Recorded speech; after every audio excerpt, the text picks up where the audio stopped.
네, 여러분 감사합니다. 먼저 지금 태풍이 2번씩이나 오고 그래서 사실 우리 도정이 요즘에는 모든 게 태풍에 이렇게 맞춰져 있습니다. 오늘 또 이제 대부분의 직원들이 지금 과일 농가가 다 지금 떨어져서 지금 과일 주스로 지금 다 갔습니다만은, 그러나 이제 전라북도의 가장 중요한 점은 어떻게 먹고 살 거냐, 어떻게 하면은 도민의 소득을 높일 거냐, 이것이 가장 지금 핵심인데, 지금 타이밍으로 보면 지금이 내년에 시책과 예산을 어디다 쓸 것인가를 정하는 그런 타이밍입니다. 9월 달이면 저희들이 내년에 예산을 어디다 쓰고 얼마를 쓰고 이렇게 확정하는 그런 타이밍이고, 이제 10월, 11월에 가면 의회에 가서 확정을 하는 이런 타이밍이 되겠습니다. 그런데 우리 전라북도가 그렇게 쓰는 돈이 한 4조 5천억 정도 이렇게 됩니다만은, 저희는 이 도청에서 우리끼리 모여서 이렇게 시책을 정하는 게 아니라 우리 도민들의 의견을 들어보고 도민들의 의견에 맞추어서 예산과 시책을 정하자, 이런 취지로 지금 각 국별로 지금 시책 설명회를 하고 의견을 듣는 이런 시간을 지금 갖고 있습니다. 오늘은 이제 전략산업 분야인데, 우리가 뭘 먹고 살 것인지, 무엇로 전라북도의 경제를 활성화할 것인지, 이것을 정하는 시책이 되겠습니다. 여러분도 아시다시피 우리 전라북도는 1960년대까지만 해도 상당히 잘 사는 그런 국가였습니다. 여러분, 이순신 장군의 말을 저희들이 많이 지금 이용하는데, 그래서 저희가 양무 호남이면 그런 말이 있지 않습니까? 호남이 없다면 시무 국가다, 국가가 없다. 그 정도로 저희가 이제 이 지역에서 많은 나오는 농산물과 식량으로 우리 국가를 먹여 살리는 그런 저희가 역할을 했기 때문에 호남은 잘 먹고 사는 지역, 이렇게 60년대까지만 해도 저렇게 인식이 있었는데, 지금은 이제 상황이 뒤바뀌었습니다. 이제 전라북도 하면 많은 지역에 가면은 상당히 어려운 지역, 못 사는 지역, 이런 이미지를 갖고 있는데, 이제 1960년대, 70년대부터 시작된 산업화에서 전라북도가 이제 소외되고, 이제 농사 위주의 산업 구조를 가지고는 저희가 도저히 잘 먹고 살 수 없는 이런 산업 구조가 되어 있습니다. 그러면 어떻게 하면은 이제 과제는 이제 부가가치를, 소득을 많이 올릴 수 있는 산업을 일으키는 것이 전라북도의 그 핵심 정책입니다. 그래서 오늘의 주요 정책은 전라북도가 어떤 산업을 육성해야 되느냐, 그리고 그 육성을 또 어떻게 해야 되느냐, 이것을 고민하는 것이 오늘의 이 자리에 주된 토론의 주제가 되겠다는 말씀을 드립니다. 오늘 또 이 전문가들이 이렇게 오늘 많이 오셨는데, 정말 요즘에 바쁘실 때도 에도 불구하고 이렇게 참여해 주신 여러분 모든 분들이 감사의 말씀을 드리고, 오늘 여러분께서 저희들에게 들려주신 그런 고귀한 의견은 저희 이제 시책으로 채택이 돼서 저희가 이것을 또 열심히 추진하는 그런 시책으로 삼겠다는 말씀을 드립니다. 다시 한번 이렇게 많이 와주신 여러분께 감사의 말씀을 드리고, 오늘 여러분의 시책을 저희들이 정말 귀담아 듣고 잘 하겠다, 이런 말씀을 드리면서 제 감사의 말씀을 마치겠습니다. 고맙습니다. 먼저 첫 번째 토론은 10대 성장 동력, 이 완성도를 어떻게 높일 것인가, 이 문제인데, 제가 우리 도민들 만날 때 늘 그런 얘기합니다. 전라북도는 맨 새만금 얘기한다, 그렇게 얘기를 하고, 새만금 외에는 없다, 뭐 그런 얘기를 많이 합니다. 그런데 기실 저희가 내용을 보면 전라북도가 많은 인력과 예산을 어디다 넣느냐, 10대 성장 동력에 많이 넣고 있습니다. 1년에 저희가 한 4,600억 이상을 10대 성장 동력을 키우는 데 이렇게 쓰고 있습니다. 또 거기에 또 종사하는 인력도 가장 많은 게 10대 성장 동력인데, 우리 도민들은 새만금만 하는 줄 알고, 이게 10대 성장 동력은 참 우리가 먹고 살게 10대 성장 동력이라는 것에 대한 이해와 공감대를 확산하는데 굉장히 저희가 지금 어려움을 겪고 있습니다. 그래서 이 어려움을 극복하려면 10대 성장 동력의 완성도를 좀 많이 높여야 되겠는데 어떻게 할 것인가, 이런 분야인데, 이 분야에 대해서는 우리 지금 오명준 우리 한국산업기술원 단장님, 그 다음에 홍경태 퀴스트 원장님, 권영달 우리 원장님, 이기택 소장님, 감봉인 센터장님 네 분이 오셨는데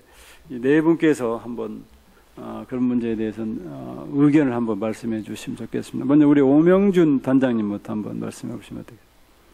먼저 이제 기술과 산업적인 측면에서 보면, 특히 이제 기술적인 측면에서 보면 전북같이 기술의 그 원천 부분들을 작동시킬 수 있는 뭐 중요한 대학이나 그 다음에 연구기관들이 많이 부족합니다. 그러다 보니까 지금 뭐 유행하는 단어로 퍼스트 무버라고 하는 그 기술의 원천 기술이나 기초 기술 개발 영역들이 많이 좀 국가형 R&D 영역에서 많이 지원을 받고 있는데요.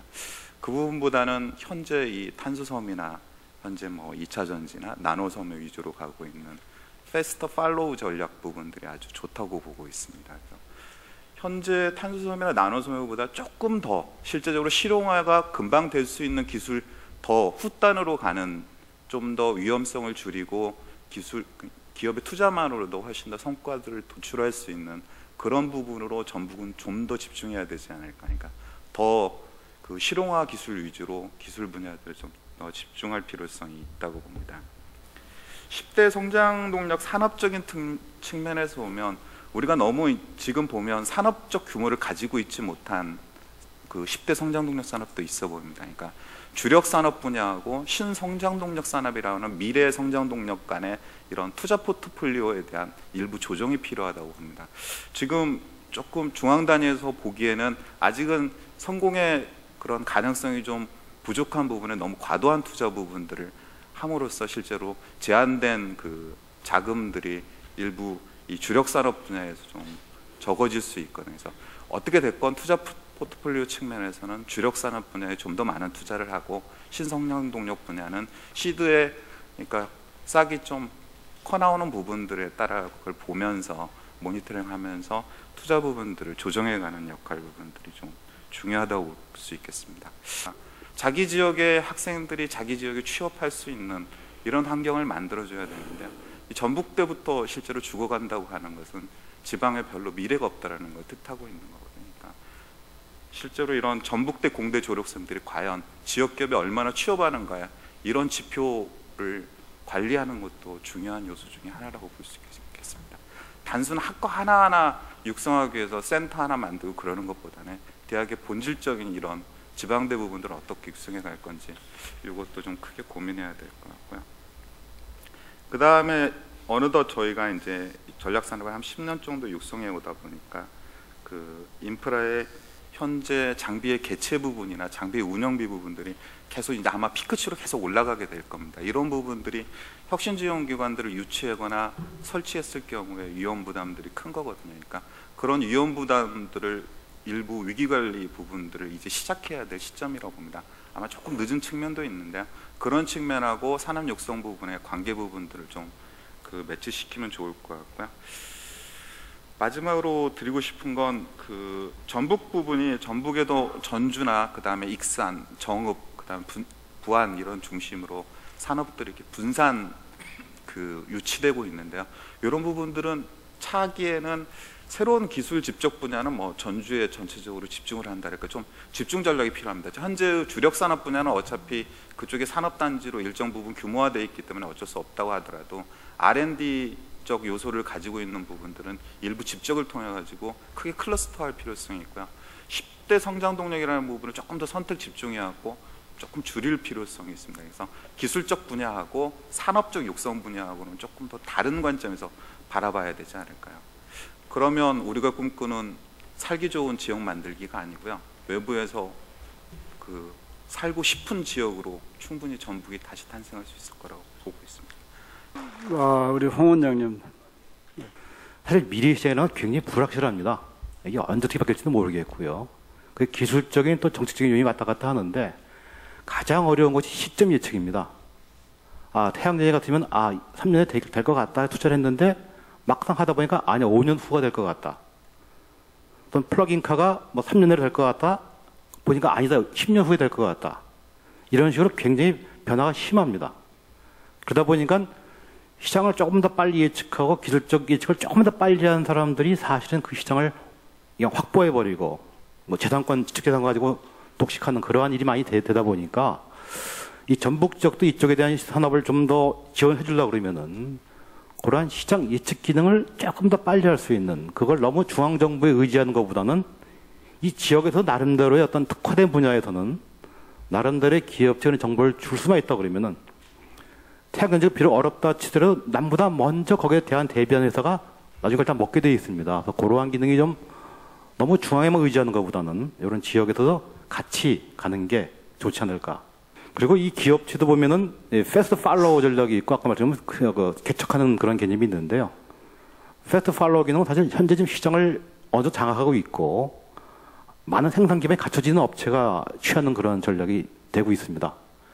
그렇다고 그러면은 이 전북 지역에는 그러한 기업체를 대상으로 할 것인지 아니면은 새로운 이노베이션 기업체를 할 것인지에 대한 정책이 달라지기 때문에 그러한 명확한 정체성 어떤 방향을 판단하셔가지고 거기에 대한 기능을 잡는 게 좋지 않을까 생각이 들고 있습니다. 근데 이걸 동시에 얽어버리면은 좀 약간 혼선이 좀 있을 것 같은데요. 제한된 자원 가지고서 다 할 수는 없거든요.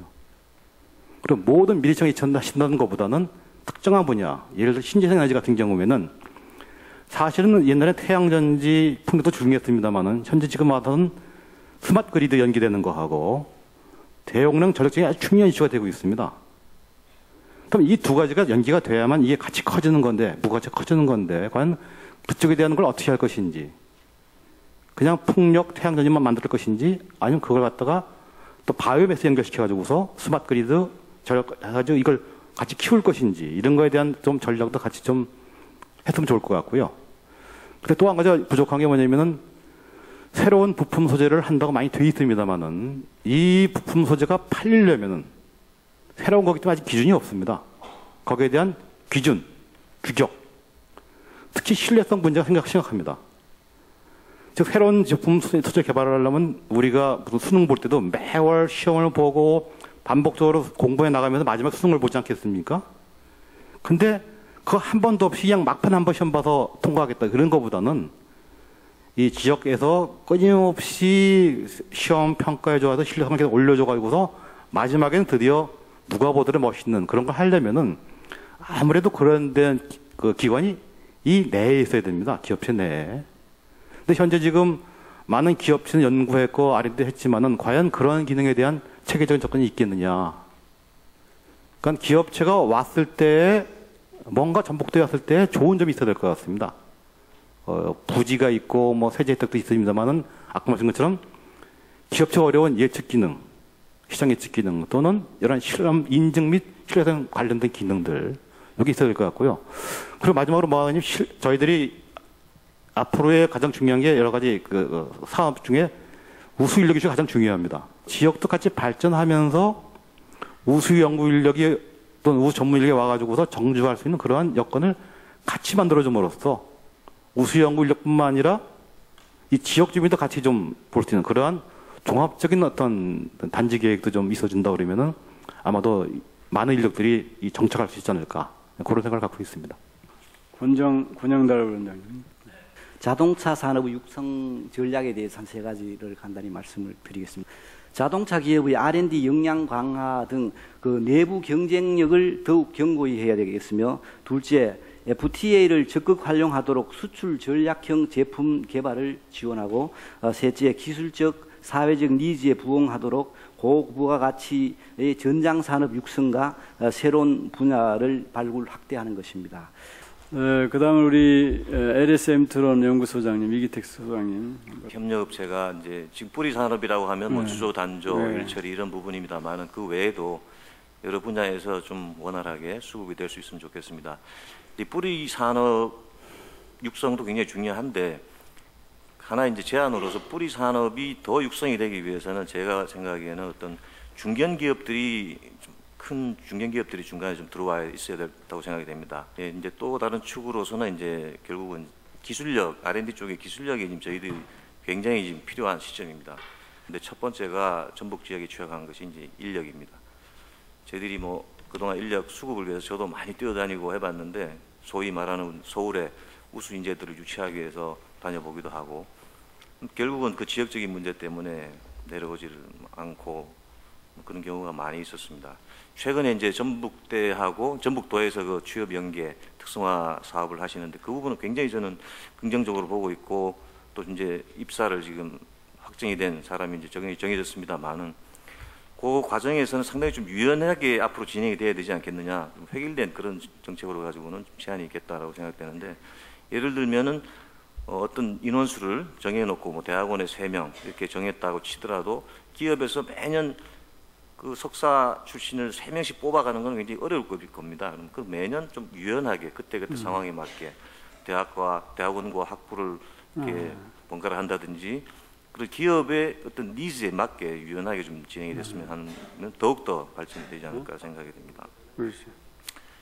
다음으로 이제 신뢰성을 확인하는 신뢰성 센터 쪽인데, 지금 뭐 김제에 저희들 농기계 쪽에 신뢰성 센터가 구축이 되고 있습니다만은 그 부분도 조금 더 빨리 가속화됐으면 하는 것이, 저희들이 지금 옆에 계신 이제 전북 자동차 기술원 쪽하고도 연간 계약을 맺어가지고 저희들 시험을 의뢰하고 하고 있습니다만은, 이 자동차하고 농기계하고는 사실 이제 장비가 다르다 보니까 한계가 있습니다.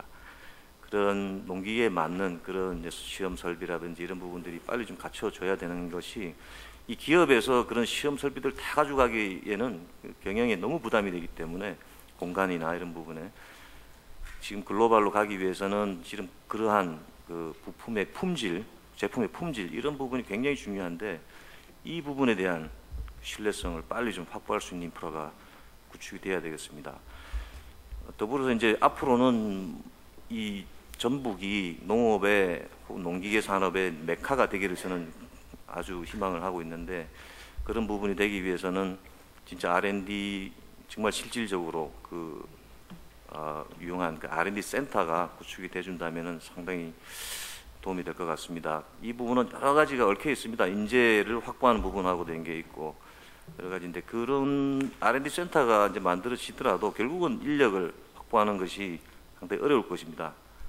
그래서 그런 인력들이 별 부담 없이 가고 싶다라는 생각이 드는 그런 뭐 자녀들 교육을 포함해서 여러 가지 문제, 산업 문제까지도 갖춰질 때 이제 부담 없이 내려올 겁니다. 네, 우리 강봉영 우리 한국생산기술원장님. 네. 그래서 보면은 세계 시장이 지금 2012년도 기준으로 해서 한 1,500불 정도 되는 시장이거든요. 이 시장이 유럽, 북미, 중국이 3대 시장이고요. 그 시장을 갖다가 한 4개 기업, 존디어라든지 아그코, CNH, 일본의 구보다, 이 4개 기업이 거의 한 60%를 점유하는 그런 상황입니다. 이런 상황에서 우리가 잘만 준비를 한다면은 그런 시장에서 우리가 충분히 경쟁력과 먹거리 산업을 창출할 수 있다라는 게 제 생각이고, 그럼 앞으로 이제 어떤 전략으로 가야 될 거냐 하면은, 시장적인 측면으로 보면 크게 2가지 트렌드가 있습니다. 하이테크 트렌드가 하나 있고 미드테크 트렌드가 하나 있는데, 하이테크 트렌드는 보통 보면 지금 이제 북미라든가 유럽 그 시장에서의 그 농기계 자체가 자동차화돼 갑니다. 지능형으로 가거든요. 이게 그 구도는 친환경, 인간 친화형, 그렇기 때문에 융복합 기술이 전부 접목이 돼가지고 아주 하이테크 되는 그런 쪽으로 하나 흘러가는 시장의 기술적인 트렌드가 하나 있고요.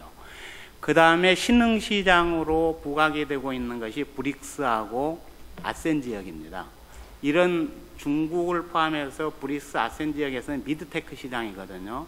기존에 형성된 기술에서 어떻게 하면은 그 지역에 특화되게 맞게끔, 토양에 맞게끔 내구 신뢰성을 가져가는. 대개 이제 3대 축이 있죠. 이제 지자체가 있고, 대학 출연연이 있고, 그 다음에 기업이 있고. 일부 대학들이 산학협력 체제로 체질 개선을 하고 있는데 반해서 그렇지 않은 대학들도 많습니다. 왜냐하면 교수들이 연말에 그 업적 평가를 받을 때 연구 논문을 쓰는 것이 훨씬 더 점수 따기가 쉬운 거예요. 그러다 보니까 산학협력 부분이 대단히 중요하다고 여기면서도 그쪽에 교수님들이 이동을 하지 않는 거죠. 그래서 근본적으로 대학의 체질 개선이 대단히 중요하다고 보고, 더 중요한 거는 이제 그 기업체 CEO들의 마인드입니다. 이를테면 경쟁력 제고를 위해서는 그 CEO들의 그런 그 새로운 그 문화 조성, 요 부분이 대단히 중요하다고 봅니다. 도에서 하는 여러 가지 사업들이 있는데 여기에서 그 참여하고 있는 그런 기업체에 대한 도에서의 관심, 지원, 혜택 부여, 이 부분도 상당히 중요하다고 봅니다. 그 하나 예를 들어서 도 그 홈페이지에 그 한쪽 배너에 그 예를 들어서 뭐 커플링 사업, 뭐 취업 연계형 뭐 사업 이렇게 해서 참여 기업들의 명단을 탑재하는 것도 굉장히 좋은 거라고 봐요. 이를테면 이제 그 도민들이 그 홈페이지에 많이들 이렇게 들어와 주시는데 그 홈페이지에 이를테면 아 우리 기업이 여기 올라와 있구나, 이것도 굉장히 큰 홍보 효과라고 보고, 그렇게 하면 도내에 있는 그 기업체가 지금까지는 부품 생산을 해서 납품만 하는 쪽으로만 그 쭉 그 일을 해왔었는데 R&D 역량 제고, 또 기업과 또 지자체와 대학과의 그 파트너십, 이런 부분들이 훨씬 더 개선되지 않을까 하는 그런 기대감을 갖습니다. 그다음에 우리 이동열 전무님, 어제 비나텍 어제 장관님도 오셨는데. 처음에는 저희가 수도권에 있었기 때문에 우수한 인력을 나름대로 여러 가지 조건을 채우고 했지만, 이제 전주, 전라북도에 와서는 더 이상 그 외부 인원을 수혜를 한다는 건 현실적으로 어렵다고 생각이 되고요. 그런 과정에 취업 연계형 과정은 저희들한테 굉장히 큰 도움입니다. 그 연구 인력을 저희가 육성할 때 보통 한 5년에서 6년 정도 걸립니다. 그래서 독자적으로 설계를 한다든지 그런 능력을 갖추기까지는 5, 6년이 걸리는데 1년에서 2년 정도는 이 과정을 통해서 충분히 이게 해결이 될 수가 있을 것 같습니다. 근데 이 과정에서 조금 더 저희가 보완이 됐으면 하는 부분이 학과장을 편성을 할 때 그 과목입니다. 여러 개 기업이 유사한 기업이 묶여 있다 보니까 특정한 과목이 좀 집중이 되는 경우가 있고요. 특히 이제 교수님 같은 경우에는 특정 기업을 위해서 한 과목, 두 과목을 개설한다는 것이 현실적으로 어려운 부분이 좀 있습니다. 근데 그런 부분은 그 한 과목, 두 과목의 그 특정 과목 같은 경우에는 기업의 인원을 활용하면 될 거라고 생각을 합니다. 두 번째는 이제 연구비의 구성을 보게 되면은 인건비, 장비비가 있는데요. 연구비에서 사실 그 제일 많이 차지하는 부분이 이제 인건비입니다. 저희 같은 경우에 100명에서 17명이 그 연구원인데 1년에 들어가는 연구비에 대한 부담이 상당히 좀 큽니다. 근데 그 인건비 부분에 대해서 그 R&D 자문부에서 보게 되면 대부분 신규 채용 인원만 그 적용을 하게 되어 있습니다. 기존 인원에 대해서 적용하는 부분은 없고요. 또 하나는 연구원들의 급여를 일반직 급여하고 차등적으로 많이 주기는 어려운 부분이 있습니다. 내부 인원들이 연구원만 일 잘하는 게 아니라 기타 생산직, 사무직, 그다음에 기술직 인원들도 여러 가지 회사 발전에 굉장히 노력을 많이 하는데 연구원만 그 급여를 많이 높여준다는 건 문제가 좀 있습니다. 그래서 이 부분은 R&D 자금에서 인센티브를 활용하는 것이 방법이지 않을까 생각을 합니다. 마지막으로 드리고 싶은 것이 여러 번 나왔던 신뢰성 평가 부분인데요. 기업에서 이거를 독단적으로 갖춘다는 것은 현실적으로 어렵습니다. 그래서 이런 부분에 대해서는 그 지자체나 정부에서 지원해 줄 수 있는 그런 방법이 모색이 됐으면 고맙겠습니다. 행정고 대학을 잘 알고 계시는 우리 양시영 교수님 한번. 각 그 산업별로 기본 계획을 갖다가 한 제시를 하고 뭐 5년 계획, 10년 계획 제시하고 거기에 대해 매년 우리는 어떤 걸 해 가겠다는 것을 제시를 한다면 사업 발굴이라든지 이런 거에서도 굉장히 좀 쉬울 거고, 그다음에 정부를 설득하는 데 있어서도 논리적으로 접근을 할 수가 있을 거라고 좀 보여집니다. 근데 저희 도에서도 그 기본 계획 수립하는데 기본적인 설계비 정도는 과감하게 좀 투자를 할 필요가 있다라는 것을 먼저 말씀을 드리겠습니다. 지금 좀 그게 정치되어 있다는 느낌이 보이지고 있고, 그리고 그 기획 기능을 강화하는 부분, 그 다음에 기획 기능을 강화하면서 똑같이 하나 생각해야 될 부분이 네트워크입니다. 최근에 중앙정보와의 네트워크도 그게 지금 굉장히 약화됐고요. 그리고 또 저희 그 향후들하고 네트워크도 굉장히 약화가 된 것 같습니다. 그 저희한테 우군이 될 수 있는 그런 그 향후들 같은 경우는 정기적으로 관리할 수 있는 시스템이 좀 돼야 된다고 좀 생각을 하고 있습니다. 저는 이제 정부 정책과 맞춰서 그런 한 200, 300, 에탄은 안 가더라도 200, 300 사업으로 가는 것들 갖다가 많이 기획을 해서 반영시키는 것들이 더 전략적으로 그 R&D 사업을 또 내실화시킬 수 있는 방법이라고 생각을 합니다. 네 번째로는 그 아까 인력 양성 사업 얘기가 많이 나왔는데요.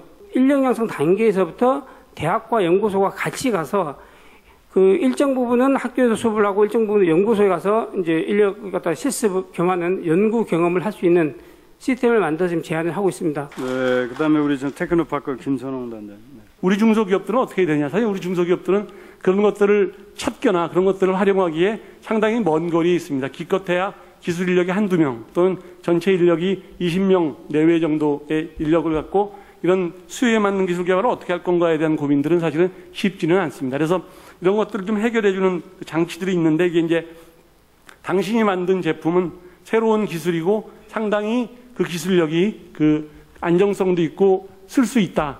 그래서 그것들을 갖다가 정부에서 기본적으로 좀 사주겠다. 이런 이제 그런 전략들이 있는 것이 NEP 전략입니다. 그래서 NET와 NEP는 그 새로운 기술 인증 또는 새로운 제품 인증 뭐 이런 표현이 되겠죠. 이런 것들을 인증을 해주게 되면 그 제품에 대해서는 공공 구매가 가능한 그런 형태가 됩니다. 그래서 이런 것들을 좀 활용할 필요가 있다는 거죠. 네, 다음 우리 식품 분야인데 우리 이영 교수, 우리 이기표 우리 사장님 모셨는데 한 말씀 주시죠. 국가식품 클러스터는 중견기업을 이상을 유치해서 고부가가치 수출형 클러스터로 만들어지고 있는 것이기 때문에 잘못 생각하면 그 전라북도에 있는 식품 산업체들은 10억 미만의 매출액을 올리는 기업체들이 92% 정도 되거든요. 그래서 국가식품 클러스터 유치하는 게 우리 전라북도 식품 산업을 그냥 같이 끌어올릴 수 있을 거라는 그런 생각을 가지는 건 어쩌면 또 오히려 정반대로 나갈 수도 있겠다 하는 생각도 들게 됩니다. 그래서 오히려 국가식품 클러스터가 가시화되면서 그쪽의 기업들이 유치되면 그 영세한 전라북도 기업에 있는 인력마저도 그쪽으로 이동을 하는 그런 현상이 올 수 있고 하기 때문에 전라북도의 이 영세한 식품 기업들을 이런 우리가 식품 수도로 전라북도가 나아가려고 할 때 같이 끌어올리는 전략들이 좀 필요할 것 같습니다.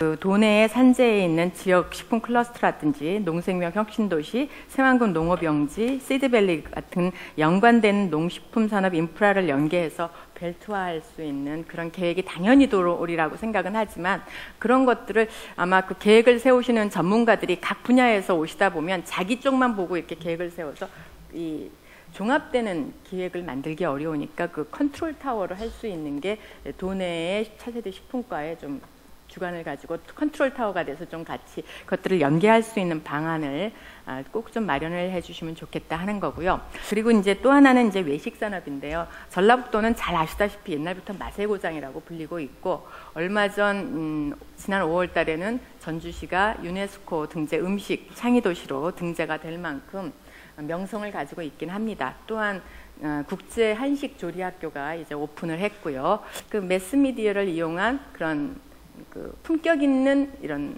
그 프로그램에 우리 국제조리 학교라든지 우리 지역의 음식 외식 산업체를 좀 많이 노출시킬 수 있는 기회를 가져주시면 좋겠다 하는 생각을 하고요. 그 아까도 말씀드렸지만 대전에서 세계조리사 경연대회를 해서 그런 외식 산업의 이니셔티브를 잡으려고 하는 것처럼 우리 전주에서 전라북도에서 국제적인 한식 조리 경연대회 같은 것들을 한번 유치해서 이런 음식 도시로서의 음식 산업, 외식 산업을 주도권을 가지고 있는 농도로서의 그런 그 자리매김을 하는 것도 굉장히 필요하리라고 생각을 하고 있습니다. 새로 출시하려고 하는 제품에 대해서 미리 다 테스트를 해보는 그래서 국제조리 학교도 있고 하기 때문에 이런 한식 세계화에 우리가 전라북도가 한식 외식 산업을 이끌고 나가는 그 도시로 되기 위해서는 이런 외식 산업을 지원할 수 있는 테스트 키친을 좀 운영해 보시는 건 어떤가 하는 그런 생각을 합니다. 자, 우리 사문행동의 우리 이기표 사장님. 네. 우리 국가식품부가 되면 우리 도는 어떤 식품산업 분야를 가지고 국가식품부터 연계시켜서 이 세계 시장을 공략할 것이냐. 저는 개인적으로 생각할 때 발효식품이라고 봐요. 우리 발효식품도 따지고 보면 굉장히 분야가 여러 가지 있습니다. 설명을 드리기 어렵고 그래서 그런 로드맵을 빨리 작성을 해야 한다. 하나 실례를 들자면 우리 국가식품 클러스터에 파레토 프렌트가 들어옵니다. 근데 지금 그 어떤 설비가 들어올지 아무도 몰라요. 그래서 우리가 빨리 로드맵을 해서 거기에 우리 발효식품을 하기 위한 그 필요한 파레토 그 설비를 갖출 수 있도록 또 4대 R&D에서도 마찬가지로 그런 선제적인 우리가 전략이 필요하다 그렇게 보고요. 두 번째는 R&D 분야인데 여러 가지 R&D 분야 말씀하셨어요. 지금 우리 특히 우리 식품의 중소기업 R&D 분야는 어떤 문제가 있냐? 각 기업들이 R&D에 대한 아이디어는 있어도 그걸 과제까지 하기가 굉장히 어려움이 있습니다. 그 하기 어려워요, 중소기업에서. 그래서 우리 전라북도에 식품기업 R&D 종합지원센터를 지정을 해서 그런 역할들을 함으로써 이제까지 어떤 R&D가 단순하게 R&D 끝난 게 아니라 그게 산업과 제품으로 연결시킬 수 있는 그런 R&D 어떤 그 노력이 필요하다고 보고요. 두 번째는 또 하나는 인력의 문제인데 지금 많은 분들이 인력 얘기하면 R&D 뭐 마케팅 인력 얘기합니다. 근데 실제로 우리 이제 식품기업이 앞으로 그렇다 성공이 되려면 기술 인력입니다. 이 인력에 대해서는 장기간 육성하기도 어렵습니다. 그래서 저는 이게 당장 큰 문제인데 저는 한 가지 제안을 드리고 한번 제안을 드리고 싶어요. 도농복합 기농 프로그램을 우리 도가 한번 해보면 어떨까? 왜냐하면 우리 도는 모든 도시가 지금 도농복합 도시입니다. 이게 무슨 말씀이냐면 농업에 거주를 하고 농촌에 거주를 하고 우리 농촌에서 순환 농업 경농을 경험을 하면서 기업을 다니는. 그래서 우리 지금 농림부에서는 기농 적자금도 주고 또 예를 들어서 기업에 취업하면 고용지원금을 줘서 그 사람들이 아주 유리하게 와서 우리 전라북도 정착할 수. 마지막으로 우리가 농업하고 이게 식품하고 이제 연결시켜야 하는데 가장 큰 문제는 유통의 문제입니다. 무슨 말씀이냐면 지금 우리 농산물 유통 이런 체계 가지고는 아무리 대기업이 오고 한다 하더라도 우리 농업 신을 절대 이뤄낼 수 없습니다. 지금 우리 유통의 문제가 농산물을 현물을 놓고 가격을 결정하는 경매제도 아니겠습니까? 안 되죠. 왜냐하면 지금 농산물을 쓰는 사람들은 과거는 소비자였지만 지금은 대기업 유통이나 캐터링 회사나 식자재 업체들입니다.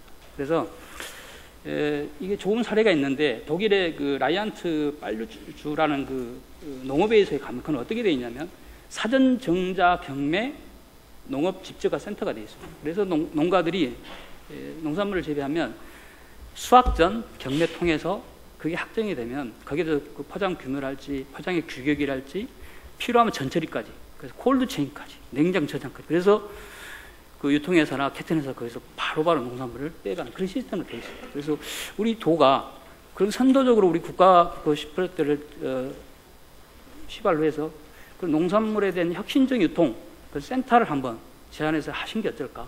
저는 그런 제안을 드립니다. 죄송합니다. 끝까지 있었는데 조금 제 예상보다 토론이 길어져서 마지막 두 분 토론은 제가 못하고 다음에 한번 보고를 해서 파악하도록 하겠습니다. 지금까지 발언해 주신 여러 우리 전문가들 고맙고 이거 끝나고 나서는 플로우에서도 여러분께서 의견도 좀 많이 내주시면 감사하겠습니다. 여러분 고맙습니다. 농숙장님, 네, 이장우 교수님하고 이충호 부장님께서 좀 말씀을 해주시죠. 그럼 그 국내 풍력산업의 메카로 이 자리매김을 한 거가 바로 우리 그 해당 풍력 배후항만 유치입니다. 그런 큰 의미가 있다고 볼 수가 있고요.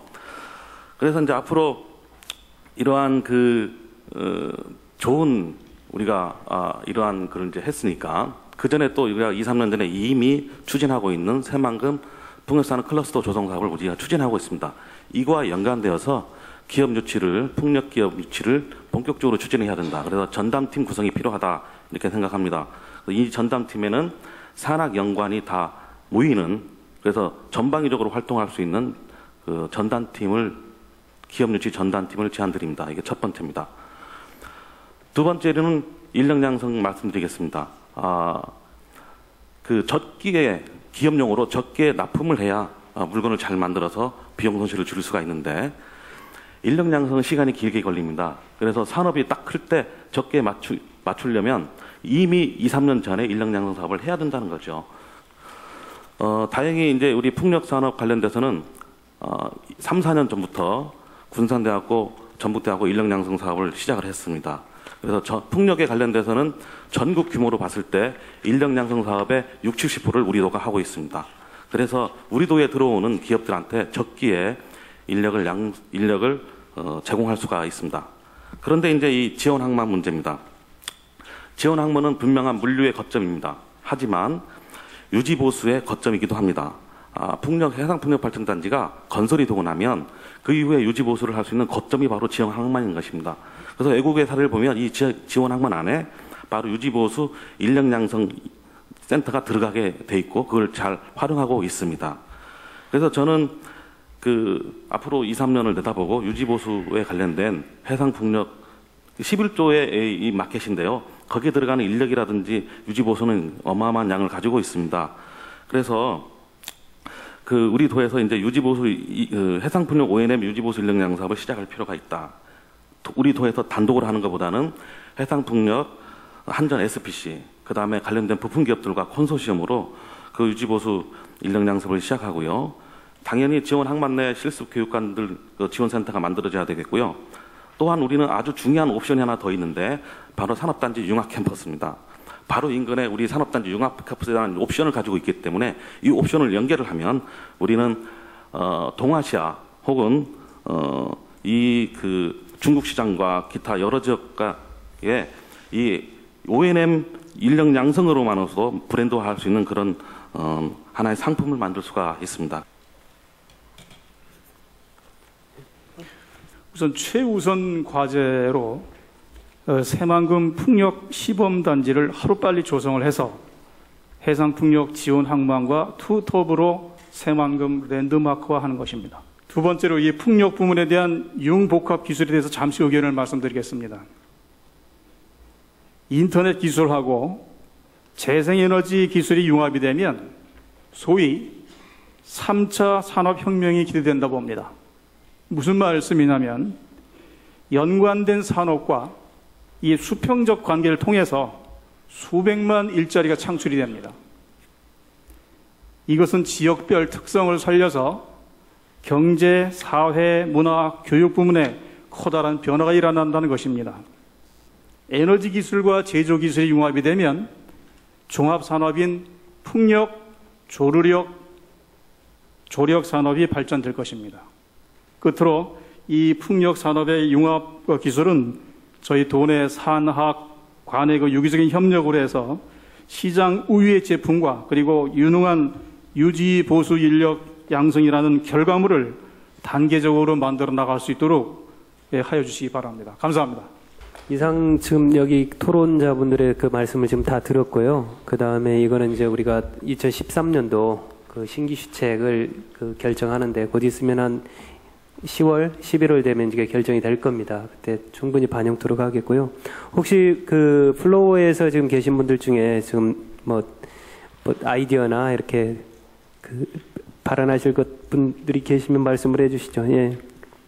이제 모든 사업이라는 게 이제 도입기라는 게 있고 성숙기가 있고 완성기가 있는데 전라북도 도청에서 매칭한 사업들이 아마 3년, 5년 거 전부 리스팅을 하면 굉장히 많이 있을 거라고 생각이 듭니다. 그러면 중앙에서도 하고 있는 하나의 방법인데 그 매칭하셨던 그 사업은 다 관리가 가능하시니까 그거를 전체 이 전북 도내 전문가 말고 외부 전문가들을 좀 활용해서 전북 도 밖의 전문가 또 그분들 중에는 주로 시장성하고 기술성을 평가하실 수 있는 그런 전문가를 같이 넣어서 그 동안에 도출한 원천 기술이라든가 소재라든가 그런 것들을 이렇게 쭉 평가를 해서 평가가 좀 부담된다면 진단을 해서 괜찮은 거 싹이 좀 보일 수 있는 것들을 좀 골라서 그거를 이제 우수 성과로 보고 그거를 기업체하고 이제 연계를 할 수 있도록 도내 기업도 마찬가지지만 중앙에도 산학 관련 박람회가 많이 있으니까 거기도 좀 연계를 해서 산학 공동 프로젝트를 진행해서 스타 제품을 만드는 게 저는 굉장히 중요하다고 보고요. 두 번째로는 개인 연구자들이 가지고 있는 기술들이 있어요. 제가 알기로는 작년에 전북 지역대학 기술 지주회사인가 제가 설립한 걸로 알고 있는데 제가 관심 있어서 홈페이지 좀 들어가 봤어요. 좀 관련자가 계신지는 모르겠지만 근데 거기에 올라온 거 보니까는 그 현재 현황, 기술 현황이나 자회사가 올라와 있던데 근데 그렇게 하는 것보다 차라리 그 홈페이지 그 지주회사가 아니 지주회사죠. 이 지주회사가 홈페이지가 있으니까 그 홈페이지를 대학의 산학협력단하고 바로 링크를 해놓으시면 대학 산학협력단 안에는 전부 해마다 업데이트되는 특허 출원하고 등록된 것들이 전부 있어요. 그러면은 그것들을 바로 링크에 들어가서 관심 있는 기업체들이 요거 관심이 있다 그렇게 했을 경우에는 또 둘 관계를 연계해 줄 수 있는 또 좋은 방법이 될 것 같아서요. 지금 그 전라북도 내에 LED 업체들은 약 70개 업체 되는 걸로 알고 있습니다. 근데 어떻게 보면은 전라북도에 있는 LED 업체들이 굉장히 열악합니다. 근데 열악하다는 것은 좀 어떻게 보면 영세한 그런 부분도 있고 전라북도 내에서 그 LED 자체가 활성화가 되지 않고 있다라고도 생각을 합니다. 근데 저도 LED를 생산하고 판매하고 하고 있지만은 다른 타시도에 비해서 전라북도가 제일 열악한 것 같습니다. 그리고 LED에 관련된 예산이나 이런 것도 전라북도가 열악하지만은 있는 예산도 타시도에다 다 오다를 주고 있습니다. 거의 한 60-70%는 타시도로 오다를 뺏기고 있는 실정입니다. 근데 저희가 타시도에 가면은 각 지역으로 묶어가지고 영업을 할 수가 없어요.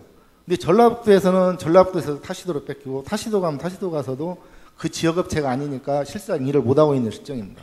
그런 부분에 대해서 적극적으로 도에서 좀 나서줬으면, 그걸 나서준다고 하면은 쉽게 얘기해서 그 R&D 센터나 뭐 일자리 창출이나 기업 육성이나 이런 것들이 자동으로 되지 않을까 그렇게 생각합니다. 전라북도에 있는 LED 기업들이 좀 활성화되는 방안이 뭔지, 그거에 대한 도의 대책은 뭔지에 대해서 좀 알고 싶고요. 그리고 지금 우리 전라북도에 있는 LED 기업이 많이 있는데 KS나 고일 인증 받은 업체들이 그렇게 별로 없습니다. 없는데 그것은 자금도 그 비용이 좀 많이 들어가고 있는데 타 시도에서는 도나 시에서 그 인증 비용에 대해서 많이 지원을 하는 걸로 알고 있습니다. 그래서 전라북도에서도 그 인증 비용에 대해서 좀 지원을 좀 해줬으면 어떨까라는 좀 건의를 좀 하고 싶습니다. 감사합니다. 그 우리가 R&D 사업을 많이 하고 그러는데 이게 성과가 안 되는 이유가 이게 평가에 너무 관대하지 않느냐, 이것을 엄격히 평가를 해서 스타 제품을 만들고 또 그 과정에서 새로운 R&D를 창출을 해내고 이런 선순환 구조를 만들자. 그리고 그렇게 하기 위해서는 또 구체적인 방법론까지 이렇게 제시를 해주셨습니다. 아무튼 이거 무겁게 받아들여서요. 여기에서 몇백억, 몇천억짜리 R&D가 나오는 것 같습니다. 고맙게 여기겠습니다. 그리고 또 기술 지주회사 이것을 대학 산학협력단하고 연계해가지고 하는 그 분야도 저희가 적극적으로 검토를 하겠습니다. 사실은 아까 우리가 10대 성장 동력 산업을 어느 쪽으로 끌고 갈 것인가 그 고민도 많이 있었는데 그 중에서 가장 취약한 분야가 LED입니다. 우리가 LED 분야 산업을 매출을 어디서 어디까지 잡아야 될지 모르겠지만요. LED의 원천이라고 하는 그 고덴시나 광전자 이런 그 광전자 지금 이제 통합됐지만서도 그 기업조차 LED에 대한 매출이 전체 매출에서 차지하는 비중이 한 15% 정도로 아주 적습니다. 그렇게 하다 보니까 이제 본래는 전라북도가 뭐 익산이든지 LED의 본산이었지만 지금 많이 새도 좀 약해지고 그런 것들에 대해서 지금 지금 책임감 많이 느끼고 있습니다.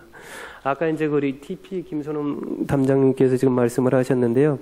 내년도 시책으로 우리가 NEP든 NET든 어떤 그 신기술이든 그런 인증 비용들을 도에서 좀 같이 지금 지원을 해서 인증 사업을 좀 적극적으로 할 수 있는 방안들을 지금 모색을 하고 있습니다. 구체적으로 시책, 예산이 투입되는 시책으로는 어떤 쪽으로 이렇게 나타날지는 모르겠는데요. 그쪽에 아무튼 그 당시에 이제 적극적으로 검토를 하도록 하겠습니다. 그리고 우리 10대 성장 동력 산업을 키우고 그 다음에 이렇게 또 이제 앞으로 이제 더 이제 R&D를 열심히 하고 기업 유치를 하고 인력 양성을 하는 그 아이디어를 모으는 장소에서 이렇게 좀 적극적인 의견을 개진해 주시고 하신 것들에 대해서 좀 감사하게 여기고요. 아까 말씀드렸다시피 여기서 한 분 한 분 그 의견들은 저희가 철저히 좀 검토하고 연구해서 적극적으로 반영될 수 있도록 노력을 하겠습니다. 이렇게 멀리에서 좀 와주신 것들에 대해서 정말 감사하게 여깁니다. 고맙습니다. 이상으로 마치겠습니다.